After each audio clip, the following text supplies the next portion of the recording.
बड़ी interesting situation है। India 2-3 दिन से हम देख रहे हैं वहाँ पर काफ़ी इस चीज़ पर इंडिया हाईलाइट भी कर रहा है कि जी उनकी जो इस वक्त बढ़ती हुई मईशत है और वो तीसरे नंबर पे इसको शो भी करा रहे हैं एशिया में। जापान भी उसको, इंडिया ने जापान को भी पीछे छोड़ दिए, वो ये भी दिखा रहे हैं 8.2% GDP ग्रोथ रेट, जबकि हम देख रहे हैं कि सारे सिचुएशन में इन्होंने C ग्रेड इनको मिला है IMF की जानिब से। ये दो मुख्तलिफ सिग्नल्स हैं, ये कैसे रिकनसाइल होते हैं? और ये ज़रा समझाइएगा कि IMF से C ग्रेड मिलना, इसका मतलब क्या होता है?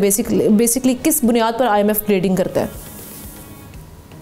जी बहुत शुक्रिया अमना। देखिए, पहले तो ये चीज़ हमें देखनी है कि जब भी कोई इकॉनमी अपनी प्रोजेक्शन खुद कर रही होती है तो उसके अंदर क्या डेटा उसको सपोर्ट करता है, क्या इन्वेस्टर्स और इदारे उसको एंडोर्स करते हैं। IMF एक बड़ा इदारा है जो दुनिया की इकोनॉमीज़ के ऊपर नज़र रखता है, तो IMF जो है वो पहले डेटा की क्वालिटी को असेस करता है कि जी ये जो 8.2% पिछले क्वार्टर की GDP रिपोर्ट है उसमें जो डेटा यूज़ किया गया है वो कितना सही है, इदारे कितने एफिशिएंट हैं जो डेटा कलेक्ट कर रहे हैं, इसके बाद में वो मेथडोलॉजी क्या दुनिया के बेस्ट प्रैक्टिसेस के मुताबिक है। तो IMF की 4 कैटेगरीज हैं। A, जहाँ पर वो बिल्कुल सेटिस्फाइड है कि बिल्कुल अप टू द मार्क काम है, डेटा भी ठीक है, मेथडोलॉजी भी ठीक है।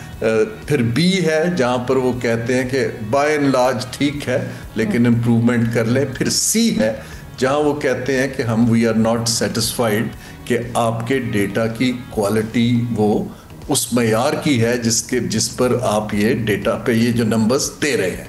फिर D है जहाँ पर डेटा की अवेलेबिलिटी ही नहीं होती। तो इंडिया को उन्होंने कैटेगराइज किया हुआ है कि C के अंदर कि जहाँ पर डेटा की रिलायबिलिटी, उसकी ऑथेंटिसिटी और उनकी methodology to calculate economic numbers अभी वो अप टू द मार्क नहीं है। अब ये दुनिया के जो इन्वेस्टर्स हैं वो इस पर खुद पोजीशन लेते हैं कि अगर IMF ये कह रहा है और इंडिया कुछ और बात कर रहा है कि जी हमारी तो इतनी ग्रोथ है, अब उस ग्रोथ को इंडिपेंडेंटली कैसे वेरीफाई किया जाए। सो इस वक्त ये एक दिलचस्प सूरत हाल है कि बहुत से ममालिक समझते हैं कि उनकी इंटरनल कैलकुलेशंस को दुनिया एक्सेप्ट कर लेगी, लेकिन दुनिया इंडिपेंडेंट वेरिफिकेशन मांगती है। सब्सक्राइब करें और बेल दबाएं ताकि कोई खबर रह न जाए।